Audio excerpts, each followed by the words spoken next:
Hey guys, my name's Matt, I love hockey, and today I'm going to be doing a season preview for the Montreal Canadiens. I'm going to start off by breaking them down by position, starting on the left wing, and all these lineups were acquired through rosterresource.com, so they might not be 100% accurate, but we'll cover that as we go.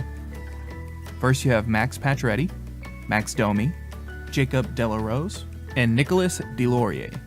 Now that you know the players, let's go ahead and look at their statistics. Max Pacioretty had 17 goals, 20 assists, and 37 points last year. He only actually played 64 games due to his knee injury. Max Domi had 9 goals, 36 assists, 45 points, and he had a career high in assists. It's really the only interesting thing I was able to find about his last season with the Coyotes before he was traded. Jacob Delarose, who had 4 goals, 8 assists, 12 points, and he only played 55 games last year. And finally, you have Nicolas Deslauriers, who had 10 goals, 4 assists, and 14 points last season, and he only played 58 games. That is one thing that you're going to hear a lot during this video. The Canadiens had a lot of people that only played around 50 to 60 games in this projected lineup, so a lot of their statistics are going to seem kind of low. Now let's look at their left wings as a whole. Max Pacioretty wasn't playing like himself before the injury. He had 22 games, I believe, where he didn't put up a single goal. That's very odd for somebody as consistent as him, so I think he will have a bounce back year where he'll put up pretty good points. I also think Max Domi on this team will actually put up decent numbers. I think we'll see his performance go back to how he looked as a rookie, where he put up 18 goals. And their third and fourth lines are in flux. Byron will be returning probably sometime in October, late October. He'll push somebody out. I've also seen Charles Hudon put over here. I think that's how you're supposed to say it. I've seen him put over on the left wing as well in some lineups. It's very interesting because the Canadiens do tend to move people around, take people, try and put them at center that are wings or what have you, so it'll be interesting to see what their actual lineup is. Overall, this is probably where they're strongest on their forward groups, but let's move to center. Starting us off, you have Jonathan Drouin, Phillip Danault, Matthew Pekka, and Thomas Plekanec. Jonathan Drouin had 11 goals, 33 assists, 46 points in the regular season. Phillip Danault had 8 goals, 17 assists, 25 points. He only played 52 games, and he had a 15-point drop over last season. Matthew Pekka had 2 goals, 3 assists, 5 points, and he only played 10 games with the Tampa Bay Lightning last year. Thomas Plekanec had 6 goals, 20 assists, 26 points, and this is the lowest points total of his career. At center, overall, the Canadiens are interesting. That's probably the best word to choose here. I'm going to start with Matthew Pekka. I've read a couple of things that he's going to get a very good look this year, a real chance to win a job. We'll see. Thomas Plekanec, his offensive production really fell off a cliff after the 2015-2016 season. He put up 54 points then. Next year he put up 28. Last year he put up 26. He's 35. I doubt that he will get much back in the way of offensive production. With that said, I could see a small bounce back for him, maybe the low 30s, something like that points-wise. Then there's the whole not having a true number one center problem. Everybody's kind of hoping that Jesperi Kotkaniemi ends up being the answer to that problem once he's developed enough. And I believe I'm saying that right. I've seen 3 different sports personalities pronounce his name, and everyone pronounces it differently, so I just went with the way that I've heard it pronounced. That's probably easiest for me to say. Jonathan Drouin looks to be their number one center for the time being. And for Montreal fans, I am hopeful that this year he finally cracks that and becomes the center that they want him to be. On to the right wing. Starting us off is Brendan Gallagher, Artturi Lehkonen, Charles Hudon, and Joel Armia. Gallagher put up 31 goals, 23 assists, 54 points in the regular season. And this is the highest points total of his career by 7 points. Lehkonen put up 12 goals and 9 assists and 21 points. Charles Hudon put up 10 goals, 20 assists, and 30 points, and last year was actually his rookie season. Then Joel Armia, who had 12 goals, 17 assists, 29 points. This is actually the highest points total of his NHL career. I actually like the look of this group a lot. Gallagher's great, Hudon had a great rookie year, and I really like the look of Joel Armia last year with Winnipeg.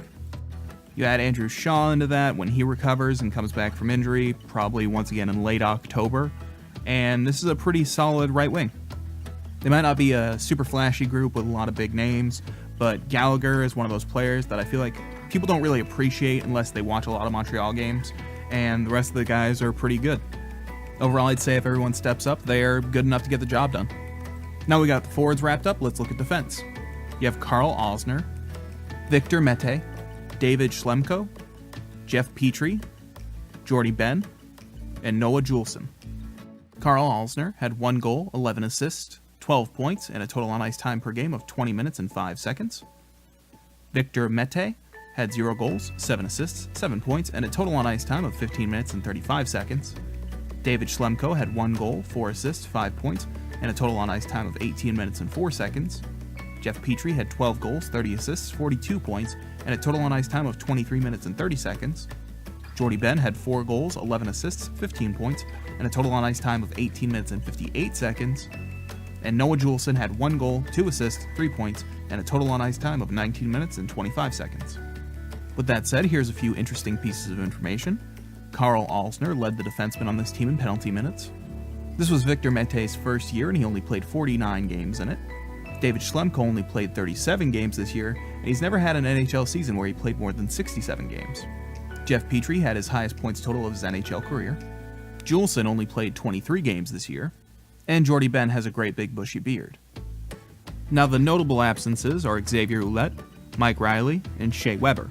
First two guys are definitely going to be in the lineup at some point, and Shea Weber is due to return from injury.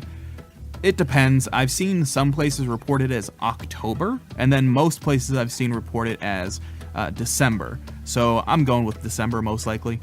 The young kids did well this year, especially Juulsen. He really stood out for me at least. Petrie definitely stepped up. I do think they are going to miss Weber. He might not be a Norris quality defenseman anymore, but he's definitely an elite defenseman still, and he has that incredible shot. So how well their defense does this year, I think, is really going to depend on how well they do until he gets back, and then once he does return, how rusty is he? Or is he even the same player? I think he'll be fine, but we have seen that in the past where a player never quite recovers from an injury, right?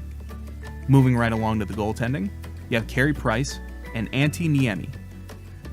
Price in the regular season had 16 wins, 26 losses, and 7 overtime losses, a 3.11 goals against average, and a .900 save percentage.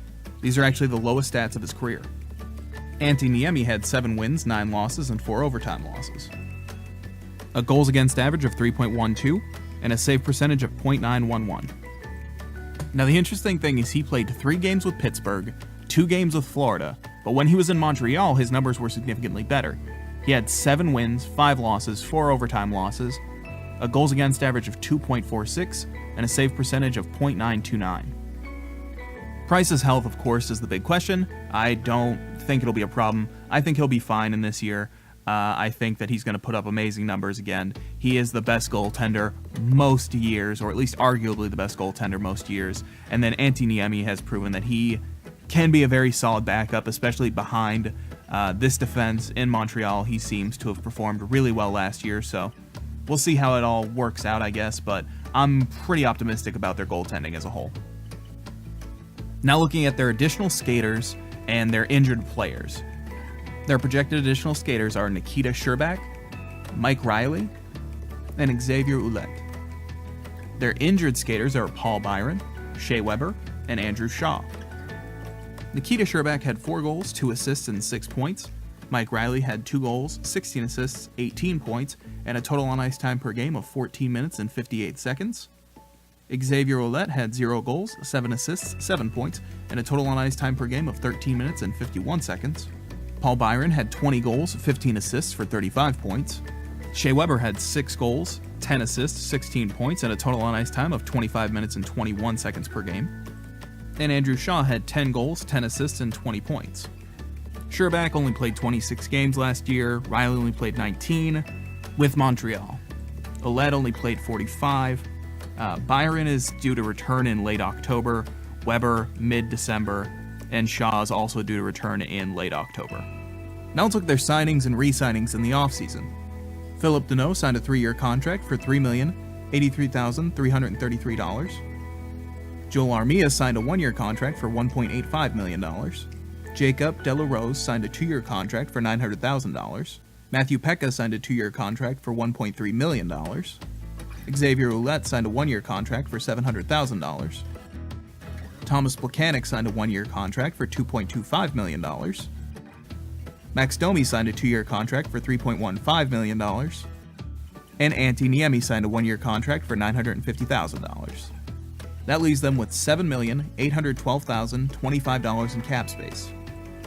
That is a decent amount of cap space, but I don't really see them doing much with it this year, if anything. With all that said, let's look at what's still up in the air.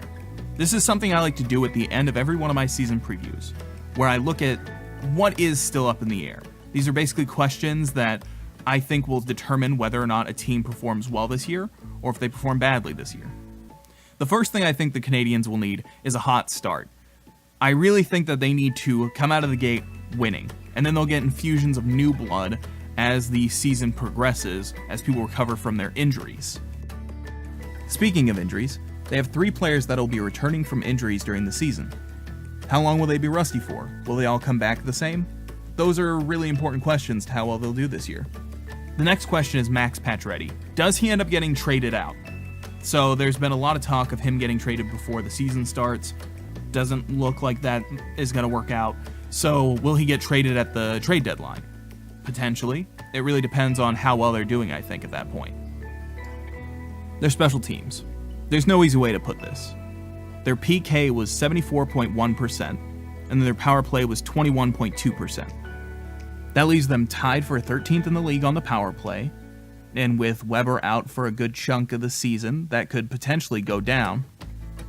And then they were 30th in the league on penalty kill, which no way you cut it is not good enough. They really need to buckle down and get their special teams in order. And finally, and maybe most importantly, Carey Price needs to have a bounce-back year. Now, I think he will. I think he'll come back strong. I think he'll put up great numbers. But it can't be over-exaggerated how badly this team needs exceptional goaltending. With that said, guys, that wraps up my season preview for your Montreal Canadiens. Overall, I do think that they'll finish 5th in their division, so I don't think they'll make it into the playoffs, but they are due for a bounce-back year. I think that they'll improve significantly over last season. It certainly doesn't help that certain teams in their division have improved tremendously in the offseason. If you're wondering how I think other teams will do, feel free to check my other season previews. I'm going to be doing season previews for each and every team heading into the regular season. I probably won't have them all done before the preseason starts, but I'm really trying to get them knocked out as quickly as possible. If you liked the video, please make sure to like, share, subscribe, comment below what you did like, what you didn't like, and where you think the Montreal Canadiens will finish this year. This is Less Than 3 Hockey, and thank you so much for watching.